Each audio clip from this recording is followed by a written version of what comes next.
पालकमंत्री नितेश राणे यांच्याकडे आज जिल्हाधिकारी कार्यालयातील पालकमंत्री कक्षात शेकडो नागरिकांनी आपली कैफियत मांडली। पालकमंत्री नितेश राणे यांनी शनिवार 4 एप्रिल रोजी पालकमंत्री संपर्क कक्षात जनतेच्या गाठीभेटी घेतल्या। यावेळी नागरिकांनी विविध समस्यांबाबत आपली निवेदनं देत पालकमंत्र्यांच्या कानावर आपली अडचण घातली।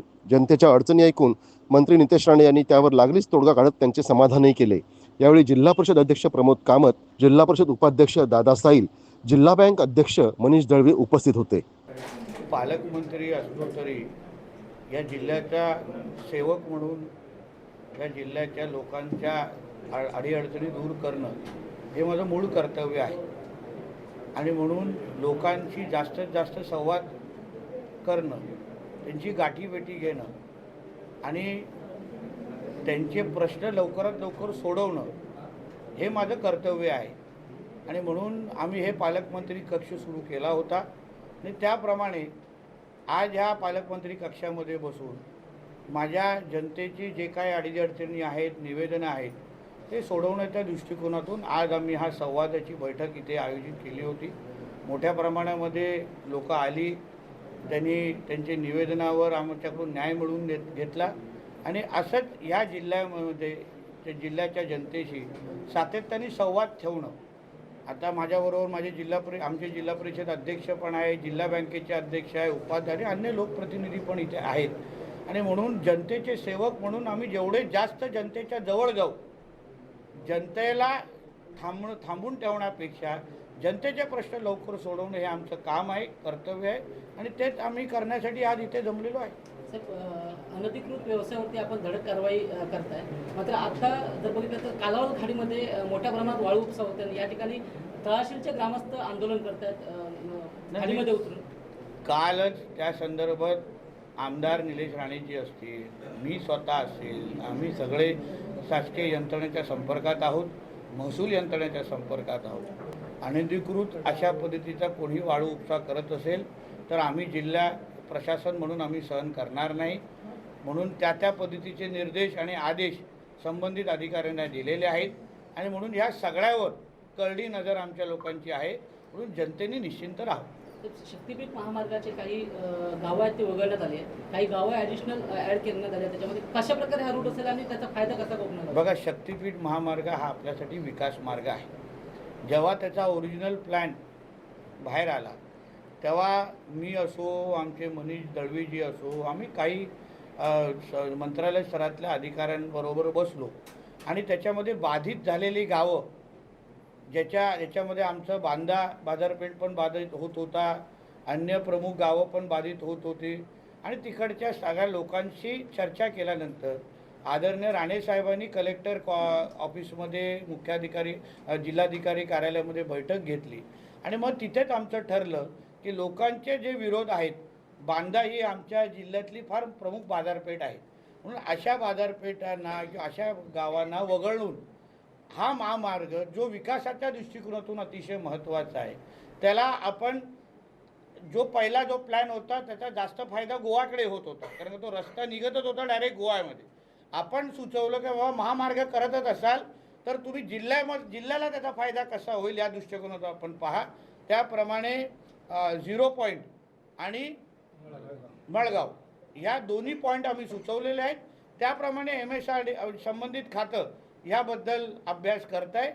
मी एक जिल्ह्याचा पालकमंत्री म्हणून आदरणीय मुख्यमंत्र्यांचे सल्लामसलत करल्यानंतर मी जिल्ह्याच्या आणि त्या भागाच्या लोकांना विश्वास देतो, सगळ्यांना विश्वासात घेऊनच हा विकास मार्ग पूर्ण करण्यात येईल, शक्तीपीठ मार्ग पूर्ण करण्यात येईल। शेवटी आम्ही महामार्ग का बनवतो? इथे रोजगार निर्मिती झाली पाहिजे, इथे उद्योग आले पाहिजे।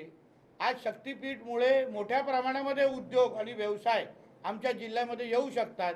प्रत्येकाचे त्याच्यामध्ये प्रश्न असू शकतो, काही लोकांचा विरोधी असणार, कारण का शेवटी कुठलाही प्रकल्प आला तर त्याला 100% लोकांचा पाठिंबा कधी कधी भेटत नाही, पण शासनचे प्रतिनिधी म्हणून आम्ही जनतेशी संवाद करायला तयार आहोत।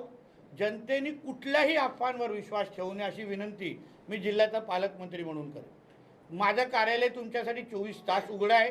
कुठेही त्यांची जी काही संघर्ष समिती असो, काही त्यांच्या लोकांमध्ये त्या भागातल्या लोकांच्या मनात काही प्रश्न असतो, हक्काने माझ्याकडे यावं। मी त्यांना बसून 1 तास 2 तास पुरा दिवस त्यांना समजून देण्यासाठी तयार आहे. जेव्हा पण फायनल प्लॅन तयार होण्याच्या अगोदर, परत सांगतो, फायनल प्लॅन तयार करण्याच्या अगोदर ह्या बाबतीमध्ये त्या भागातल्या लोकांशी बोलण्यात येईल, प्रेझेंटेशन दिलं जाईल. खासदार साहेब असो, आमदार जी साहेब असो, सरपंच असो, सगळ्या लोकांना एकत्र बसून असा प्लॅन येतो हा दाखवण्यात येईल. त्याच्यामध्ये पण काही सूचना असतील त्याही घेतल्या जातील आणि त्या सगळ्यांना विश्वासात घेतल्यानंतर शक्तिपीठ महामार्ग आपल्या जिल्ह्यामध्ये होईल. म्हणून ह्याच्यामध्ये कुठलंच किंतु परंतु नाही. कोणीही काही छापत असेल, जोपर्यंत संबंधित शासकीय खातं अधिकृत त्या बाबतीची सूचना काढत नाही, नोटिफिकेशन काढत नाही, अधिकृत शासकीय पत्र जोपर्यंत तुमच्या हातात येत नाही, कुठल्याही अफवांवर विश्वास ठेवू नये. तर अंजली देवान यांनी एक आरोप केला आहे की एकनाथ शिंदे यांनी 17 तर चाकणकरांचे 177 कॉल हे घरातला गेले होते. त्याच्यावर शिंदे गटांकडून मागणी करण्यात आली आहे की यांना डिटेल्स कोणी दिले आहे, कॉल डिटेल्स, अंजली त्यांना अटक करण्याची मागणी देखील. बघा, एक लक्षात घ्या, ती केस आता पोलीस चौकशी करते. आदरणीय मुख्यमंत्र्यांनी SIT पण नेमलेली आहे. चौकशी सुरू होत असताना पोलीस प्रत्येक बारकाईचा अभ्यास करत आहेत. शेवटी ती केस का महत्त्वाची आहे, कारण की असंख्य माता भगिनीच्या भविष्याशी निगडीत असलेली ती केस आहे. कराडची असंख्य माता भगिनींना त्या निमित्ताने न्याय मिळणार आहे आणि म्हणून कोणालाही काही बोलायचं असेल, काही आरोप करायचे, तर SITला त्या संदर्भात त्यांनी संवाद साधावा किंवा माहिती द्यावी. आता कोणी काय माहिती दिली असेल तर त्यावर SIT भूमिका घेईल ना. राज्य सरकारने स्थापन केलेली SIT आहे आणि म्हणून कोणी काय आरोप केले असतील, काही नवीन माहिती दिली असेल तर SIT त्याच्या बाबतीमध्ये चौकशी करेल. मुंबईमध्ये काल आपली एक सभा झाली होती. त्या ठिकाणी आपण म्हटलं होतं की सकल हिंदू समाजाची सभा झाली. स्वराज्याची लढाई ही इस्लाम आणि हिंदू विरुद्ध मुसलमानाशी होती. शिवरायांच्या सैन्यात मुस्लिम होते, याचा काय पाकिस्तान अब्बा मोजायला गेला होता का, असं एक आपण हे केलं. पण खरं आहे ना, त्याच्यामध्ये चुकीचं काहीच नाही आहे. औरंगजेब असेल, ज्याला आम्ही औरंग्या म्हणतो, टिप्या असेल, या सगळ्या लोकांनी, तुम्ही अगर इतिहास व्यवस्थित पद्धतीने स्वराज्याचं किंवा एकंदरीत मुघलांचा अगर इतिहास वाचला तर त्याच्यामध्ये मूर्ती मंदिरं तोडली, हिंदू माता भगिनींची आबरू लुटली, त्याच्यामध्ये धर्मांतर असंख्य मोठ्या प्रमाणामध्ये केलं. तर अगर तिथे त्यांची ही पूर्ण मुघलांची लढाई ही इस्लामसाठी अगर नसेल तर मग कशासाठी होती? मग त्यांनी मंदिरं कशाला तोडली? मग हिंदू माता भगिनींची आबरू कशाला लुटली? मग त्यांना धर्मांतर करायला का गरज भासली? आणि म्हणून मी जे काही सत्य इतिहास, सत्य परिस्थिती आहे, की सत्य माहिती आहे, लोकांच्या समोर मांडलेली आहे. कोणाला त्याच्यावर काय आक्षेप असेल तर बोलतील ना माझ्याशी. जेव्हा छत्रपती संभाजी महाराजांना जेव्हा औरंगजेब मारत हो, म्हणजे जे काय त्यांचे हाल करत होता, तेव्हा त्यांच्याकडून स्वराज्य मागितलं नाही, त्यांची दौलत मागितली नाही. त्यांना सांगितलं तुम्ही तुमचा धर्म बदला, हो की नाही? मग ती लढाई धर्माचीच होती. तेच तर मी काल बोललोय. साहेब, जैनमुनी निलेश चंद्र यांनी आपली तुलना छत्रपती शिवाजी महाराजांची करत आपण मुख्यमंत्री हवात असं सांगितलं. एक लक्षात घ्या, हे अशा कुठल्याही गोष्टीला माझं काही समर्थन नाही. त्यांनी काय बोलावं हा त्यांचा विषय आहे. एक लक्षात घ्या, मुळामध्ये छत्रपती शिवाजी महाराजांची तुलना कोणाचीच होऊ शकत नाही. आम्ही त्यांच्या पायाच्या धुळी एवढं पण नाही आहोत आणि म्हणून कोणी कोणाची भावना व्यक्त केली असेल तर ते आम्हा लोकांना कोणाला मान्य नाही. राज्याला अतिशय कर्तबगार मुख्यमंत्री आणि ते पुढचे 25 वर्ष आदरणीय देवेंद्र फडणवीसच आमचे मुख्यमंत्री असणार. म्हणून कोणी कोणाला भावना व्यक्त केली असतील तर मी सभेच्या नंतर त्यांच्याकडे माझी नाराजगी व्यक्त केली आहे.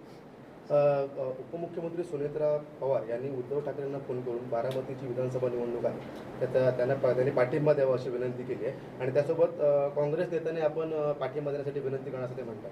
शेवटी आदरणीय अजितदादा पवार साहेबांचे संबंध हे सगळ्याच राजकीय पक्षांबरोबर होते. त्यांनी काँग्रेसमध्ये पण मोठा काळ त्यांच्याबरोबर खांद्याला खांदा लावून काम केलेलं आहे. आज त्यांच्या दुर्दैवी मृत्यूनंतर मुळात ह्या निवडणुका ह्या बिनविरोध झाल्या पाहिजे. हे निवडणुका किंवा राजकारण करण्याची वेळ नसते. एक समाजामध्ये एक चांगले संकेत द्यायचे असतात, संदेश द्यायचे असतात. ह्यासाठी ह्या पोटनिवडणुका बिनविरोध होण्याची मागणी सगळ्याच स्तरातून होते आहे. त्याचा विचार त्या संबंधित पक्षांनी पण केला पाहिजे, काँग्रेससारख्या. साहेब, काल मुंब्र्यातल्या सभेमध्ये आपण मुंब्र्याचे नाव बदलून मुंब्रा देवी असं करावं असं म्हटलंय. हो, कारण का तिकडच्या लोकांची, जसं इस्लामपूरचं नाव बदलून ईश्वरपूर झालं, ते त्या भागातल्या लोकांची भावना होती की आमच्या भागाचं नाव ईश्वरपूर असलं पाहिजे. तसंच त्या भागातल्या मुंब्र्यातल्या राहणाऱ्या लोकांची भावना मोठ्या प्रमाणामध्ये अशीच आहे की त्याचं नाव मुंब्रादेवी असली पाहिजे, आणि त्यांची भावना मी माझ्या भाषणातून व्यक्त करून दाखवलेली आहे. आता राज्य सरकारपर्यंत ही भावना पोचवण्याचं काम माझ्यासारख्या कार्यकर्त्याचं आहे, आणि ते काल भाषणाच्या माध्यमातून पोचवलं, पुढे जाऊन पाठपुरावाही करेन. शेवटी तिकडच्या लोकांच्या भावनांचा आदर करणं हे आमचं कर्तव्य आहे, ते आम्ही आमच्या माध्यमातून करू. ताज्या अपडेट्स आणि ताज्या बातम्यांसाठी आजच सबस्क्राईब करा आपला Sindhudurg digital news channel. Like करा, शेअर करा, कमेंट करा आणि महत्त्वाचं म्हणजे बेल आयकॉनला क्लिक करायला विसरू नका.